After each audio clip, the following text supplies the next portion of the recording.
రాజకీయ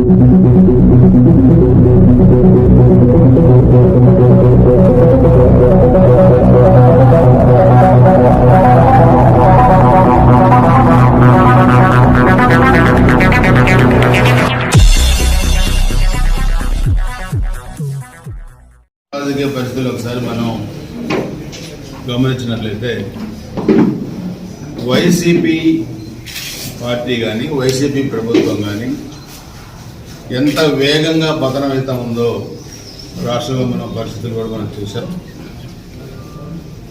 నిన్న కూడా వైసీపీ ఎమ్మెల్యేలు తెలుగుదేశం పార్టీలో చేరటం, లేకపోతే చాలామంది వైసీపీ నాయకులు ఆల్రెడీ నియోజకవర్గాల్లో తెలుగుదేశం పార్టీలో గౌరవ మా అధినేత చంద్రబాబు నాయుడు గారి సమక్షంలో చేరడం రాష్ట్ర రాజకీయాల్లో మార్పునికి సంకేతం అని చెప్పి కూడా తెలియజేస్తున్నాను. 151 సీట్లు మాకు వచ్చినాయి,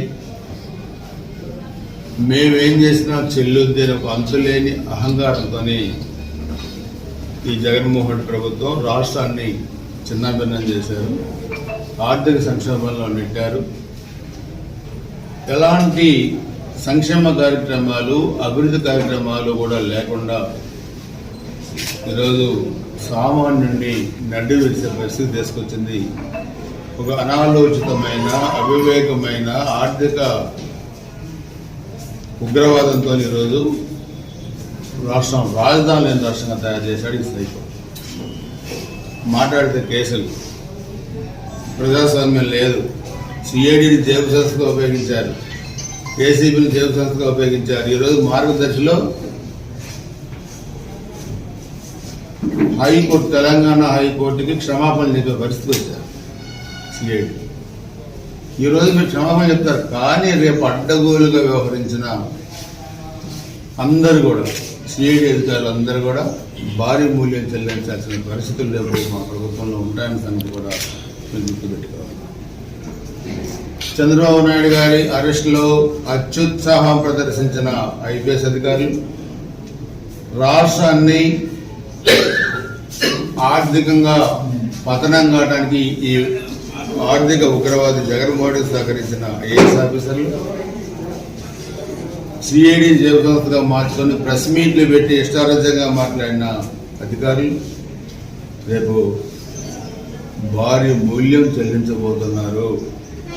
చాలా మంది అధికారులకు జైలుకి వెళ్ళబోతున్నారు.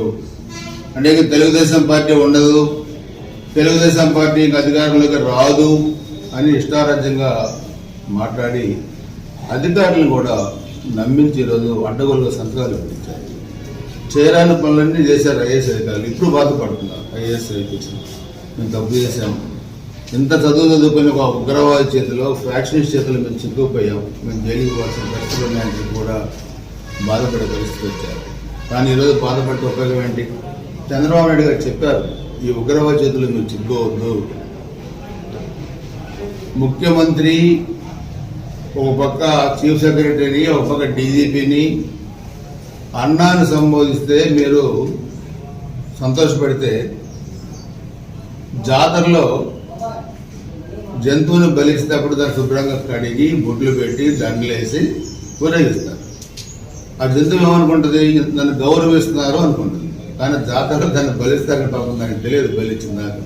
అలాంటి ఆర్థిక ఉగ్రవాదే ఈ జగన్మోహన్ రెడ్డి. వీళ్ళని బలిస్తారని చెప్పి వీళ్ళు ఊహించారా, లేదా నిజంగానే తెలుగుదేశం పార్టీకి అధికారంలోకి రాదనుకున్నారా తెలియదు. కానీ చాలామంది పోలీసు అధికారులు నియోజకవర్గాలు కూడా బడితెగించి తెలుగుదేశం కార్యకర్తలు, నాయకుల్ని తప్పుడు కేసులు పెట్టి పోలీస్ స్టేషన్లు పెట్టి కొట్టించి ఆ వీడియోలు ఎమ్మెల్యేలకి, మంత్రులకి, వైసీపీ కార్యకర్తలు చూపిస్తే ఇంతకన్నా దుర్మార్గం ఇంతకుముందు ఎప్పుడు కూడా మనం చూడలేదన్న సంగతి కూడా ఒకసారి మీ ద్వారా నేను సమాధానం తెలియజేస్తాను. ఈరోజు మనం అర్థం చేసుకోవాల్సిన అవసరం ఉంది. రాష్ట్రంలో మన ప్రజాస్వామ్యాన్ని బతికించుకోవాల్సిన అవసరం ఉంది. Save democracy, save Andhra Pradesh government. ఈరోజు తెలుగుదేశం పార్టీ, జనసేన పార్టీ రెండు, చంద్రబాబు నాయుడు గారు, పవన్ కళ్యాణ్ గారు ఇద్దరు కూడా మాట్లాడుకొని ఉమ్మడిగా రెండు పార్టీలు కలిసి కూడా రాబోయే ఎన్నికల్లో ఆంధ్రప్రదేశ్లో పోటీ చేస్తా ఉన్నాయి.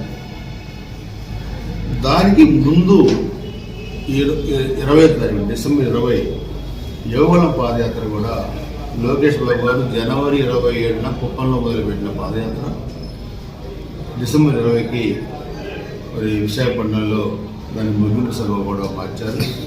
యాక్చువల్గా ఇచ్చాపురంలో దాని ముగింపు సభ ఉన్న శ్రీకాకుళం జిల్లాలో. కానీ 3 నెలలు యువగళం చాలా పెద్ద సక్సెస్ అయింది. చంద్రబాబు నాయుడు గారు రాష్ట్రంలో ఎక్కడికి వెళ్ళినా సభలు బాగా సక్సెస్ అవుతున్నాయి. కాబట్టి తప్పుడు కేసులు పెట్టి జైల్లో పెట్టి యువగళం ఆపితే తెలుగుదేశం పార్టీ నిర్వీర్యమైపోతుంది, తెలుగుదేశం పార్టీ ఇబ్బంది పడుతుంది, తెలుగుదేశం పార్టీ కార్యకర్తలు బయటికి రారు అనుకున్న సైకోని ఈరోజు తలదనే విధంగా అంతకన్నా ఇనుమడించిన ఉత్సాహంతో రెట్టించిన ఉత్సాహంతో తెలుగుదేశం పార్టీ కార్యకర్తలు జనసేన పార్టీ కార్యకర్తలు రోడ్ల మీదకి వచ్చారు, ఎదురు తిరిగారు.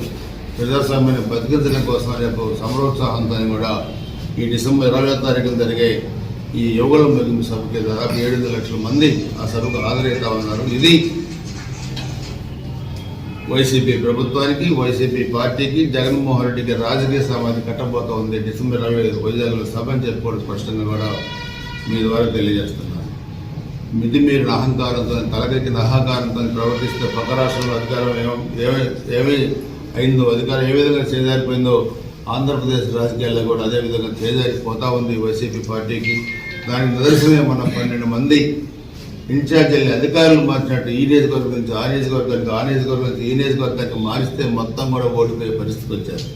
అంటే మీరు అనేక రకాలైన పథకాలు మేము పెట్టాము, అనేక రకాలైన అంశాలు మేము చేసాం, అభివృద్ధి మేము చేసాం. డబ్బాలు కొట్టుకుని మీరు మన బస్సు యాత్రలు పెడితే మంత్రులు అన్నీ కూడా ఫెయిల్ అయిపోయింది. సామాజిక యాత్రలో పెట్టారు. సామాజిక యాత్రలో తిరిగిన బీసీ మంత్రులు, సామాజిక యాత్రలో తిరిగిన ఎస్సీ మంత్రులు టికెట్లు ఎందుకు మార్చారని అడుగుతున్నారు. టికెట్లు మార్చే మీరు ఆ మంత్రులు చెప్తే ప్రసంగాలు ఎవరు వింటారు రాష్ట్రంలో చెప్పి అడుగుతున్నారు. ఎక్కడికక్కడ బలవంతంగా డ్వాక్రా మహిళల్ని డబ్బులు ఇచ్చి తెచ్చినా కానీ ఎక్కడ కూడా సభలు కూడా సక్సెస్ కాలేదు. ఒక పక్క మీరు తీసుకొస్తామంటే ఒక పక్క బయటికి వెళ్ళిపోయే పరిస్థితి ఈరోజు ప్రజల్లో ఉంది.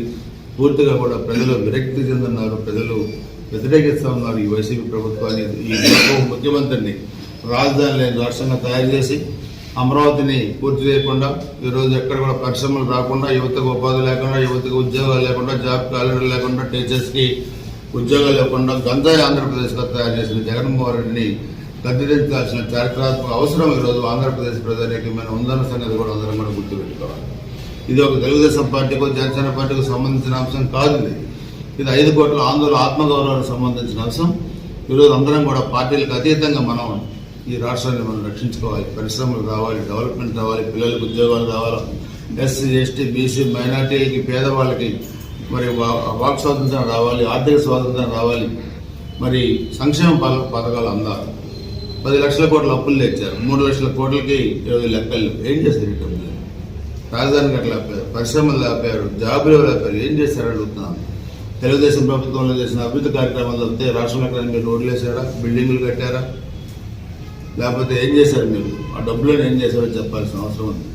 మీ బిడ్డని అంటాడు జగన్మోహన్ రెడ్డి, లేకపోతే నాకు పత్రిక లేదంటాడు, నాకు టీవీ లేదంటాడు.